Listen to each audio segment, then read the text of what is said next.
Bonjour et bienvenue en Tête-à-Tête, l'émission de grandes interviews de France 24. Notre invité cette semaine est Samuel Eto'o, c'est le président de la Fédération camerounaise de football, ancienne gloire évidemment du football de son pays. Merci Samuel Eto'o. Je vous en prie. Je veux revenir sur cette finale de la CAN, surréaliste, chaotique, épique. 0-0 presque à la fin du temps réglementaire, un but refusé au Sénégal, puis un penalty accordé au Maroc. Fureur des joueurs sénégalais qui quittent le terrain pendant une dizaine de minutes, chaos dans les tribunes. Finalement, les joueurs reviennent, le pénalty est tiré, manqué par le Maroc, et le Sénégal finit par l'emporter en prolongation. Quel est votre avis sur cette finale? Écoutez, permettez-moi déjà de féliciter le Sénégal qui mérite sa victoire. Euh, que ce soit les joueurs, que ce soit les supporters, cette magnifique équipe, ce groupe est allé chercher sa victoire. Maintenant, sur les faits de jeu qui ont marqué cette finale, j'espère que nous allons travailler pour améliorer notre institution, afin que nous n'ayons plus ces images. Parce que je pense qu'on aurait pu éviter tout ce qui s'est passé hier. Mais qu'est-ce qui a été un problème, selon vous? L'arbitrage, ce qui s'est passé sur le terrain, ce qui s'est passé dans les tribunes, la gouvernance, qu'est-ce qui a gâché la fête finalement? Non, gâcher la fête, si vous le dites, c'est comme si la fête n'était pas belle. Et permettez-moi aussi de vraiment m'arrêter et de dire félicitations particulièrement au président Foudzi Ladia qui s'est investi personnellement pour offrir à la CAF des installations magnifiques afin qu'on ait une CAN relevée au niveau de la logistique. Maintenant, sur les faits de jeu, les arbitres restent des humains. Et je ne souhaite pas venir ici accuser des arbitres, mais il y a eu des faits de jeu qui ont marqué cette CAN à jamais. Maintenant, il revient à la Confédération africaine de football de prendre ses responsabilités et de voir ce qui a moins fonctionné afin de prendre les décisions qui s'imposent pour que nous n'ayons plus d'effets de jeu qui prennent le dessus sur ce qui nous intéresse tous, le jeu. Des faits de jeu, ça veut dire des erreurs d'arbitrage. Ah oui, des erreurs d'arbitrage. Mais n'oubliez pas que des arbitres restent des humains parce qu'ils sont comme vous et moi. Est-ce que vous auriez pris la même décision que le sélectionneur sénégalais qui dit à ses joueurs, au moment du pénalty, on sort du terrain, et ils sortent du terrain pendant 10 minutes, sachant qu'ils auraient pu perdre le match sur tapis vert s'ils n'étaient pas revenus? Est-ce Moi, que c'était une erreur? j'ai été sanctionné à 4 matchs parce que j'ai refusé de prendre cette décision, pardon, parce que, vous savez, les émotions, parfois, ne sont pas contrôlables. Et à un moment donné, pendant notre rencontre Cameroun-Maroc, il y avait beaucoup d'émotions et un de mes compatriotes m'a suggéré de retirer l'équipe. Mais sur un coup de tête, j'aurais pu prendre cette décision-là. Je ne pense pas que je vais accuser le sélectionneur sénégalais. Au contraire, il a eu le courage de défendre son équipe. Il a pris un Courage. risque. Il faut prendre ces risques-là. Au final, le Sénégal gagne et c'est ce que je veux retenir. Maintenant, ceux qui sont chargés d'enquêter, de regarder ce qui n'a pas été, prendront leurs responsabilités, mais toujours est-il que il y a des émotions dans un match de football et il faut qu'on comprenne qu'il y a des émotions et tout faire pour que ces émotions ne débordent pas. Et tout faire, c'est quoi? C'est que nous avons peut-être la VAR. Ça ne nous coûte rien d'aller vérifier les faits de jeu et je pense que si à un moment donné, on vérifie les faits de jeu, nos émissions seront beaucoup mieux contrôlées. Est-ce que le capitaine sénégalais Sadio Mané, qu'on a vu rappeler les joueurs, n'a pas peut-être sauvé le Sénégal parce qu'ils ont fini par gagner, mais aussi redoré le blason parce que si on sort du terrain, ça aurait pu être très très grave pour le Sénégal? Sadio Mané, c'est l'un des plus grands champions de notre continent et vraiment mention spéciale à l'homme qu'il est. Et j'ai le privilège de l'avoir comme ami et je dis vraiment ce qu'il a fait pour amener ses coéquipiers vers la victoire finale est exceptionnel. Et Et j'espère qu'il gagnera un autre ballon d'or avec ce qu'il a fait. Et le geste qu'il fait hier, c'est un geste de grand leader. Est-ce que vous avez l'impression que les arbitres arbitraient en faveur du Maroc pendant cette compétition? Écoutez, ce n'était pas une question de ce que l'arbitre faisait pendant ce match, Pendant d'autres matchs aussi, hein, avec le Maroc. mais tout ce qui nous a amené à ce que ce match soit vu de la sorte. On nous notifie l'arbitre du match la veille, je crois il était 22 heures. Ne nous laissant pas le temps de recuser l'arbitre si nous estimions qu'il n'était pas bon pour notre match.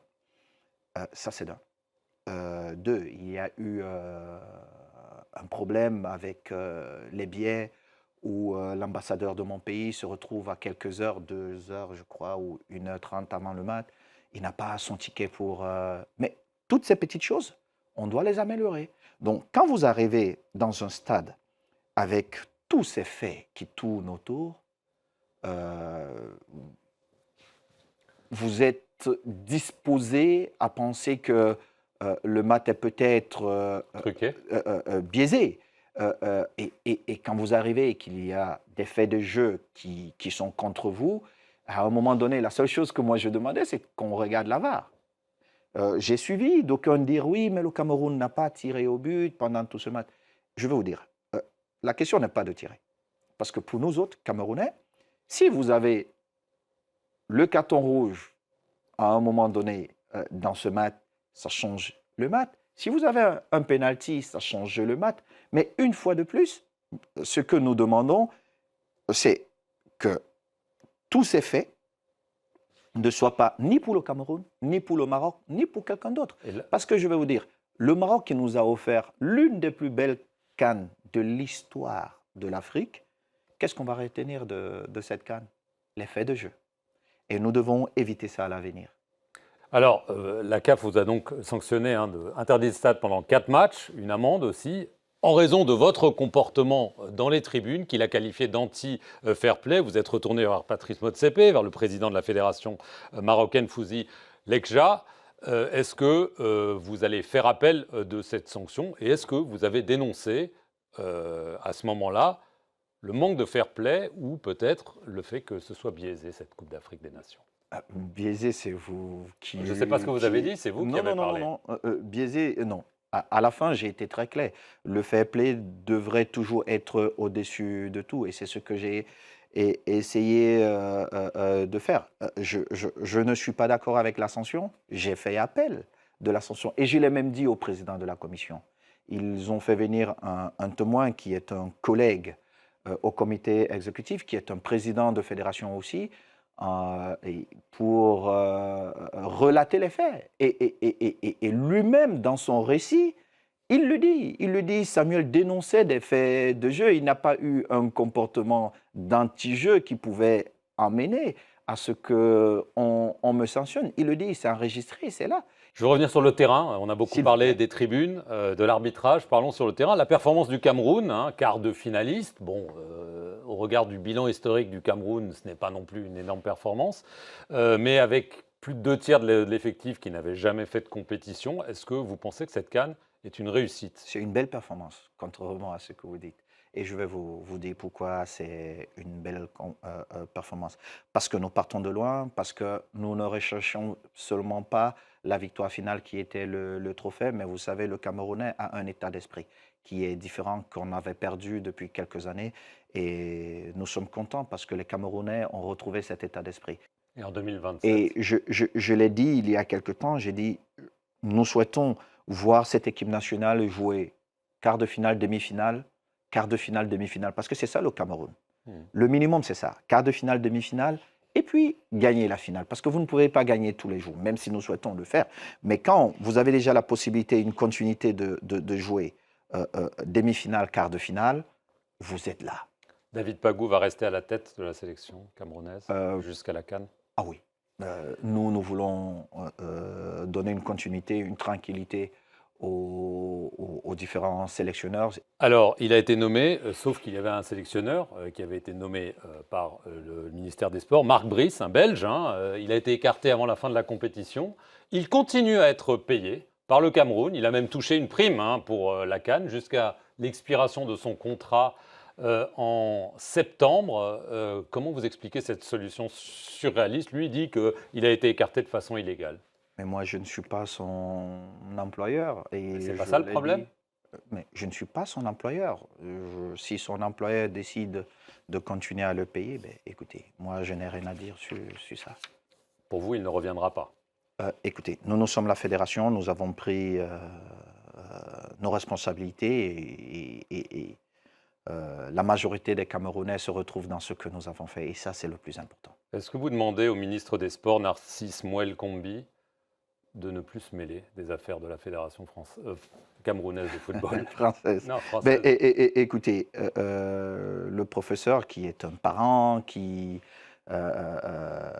est quelqu'un d'important dans notre pays, vous n'attendez pas que je vienne ici pour le désavouer, même si nous Il le avons, remettre à sa place. même si nous avons des désaccords. C'est mon patron et puis j'aurai toujours ce respect-là. Mais quand nous avons des points de vue différents, je trouverai toujours le canal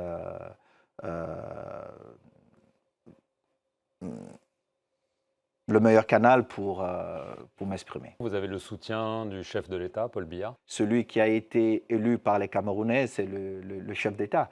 Donc c'est lui qui a les responsabilités vis-à-vis de tous les Camerounais. Et tout ce que nous pouvons faire, nous devons tout faire pour contribuer à ce qu'il réussisse son mandat. Juste évidemment, la question qui se pose toujours, il a été réélu à 92 ans. Est-ce que vous pensez que ce ne serait pas le moment pour lui de dire c'est mon dernier mandat, je vais passer la main afin que la jeunesse camerounaise puisse trouver un successeur?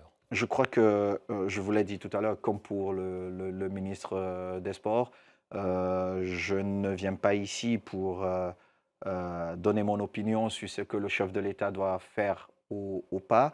Ce que je dois faire, c'est de prendre mes responsabilités dans le domaine qui est le mien et contribuer à ce que notre pays continue d'avancer.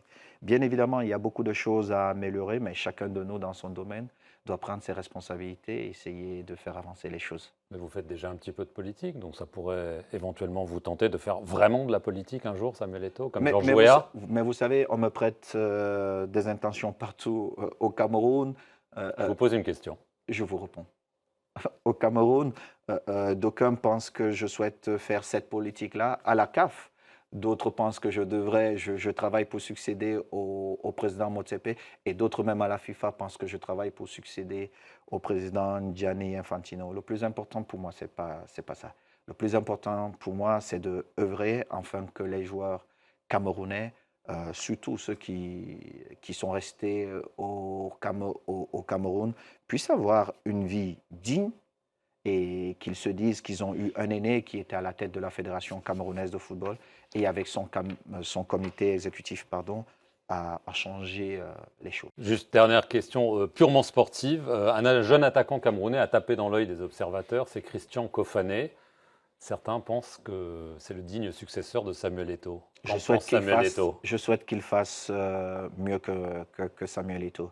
Et il a tout pour faire mieux que Samuel Eto'o.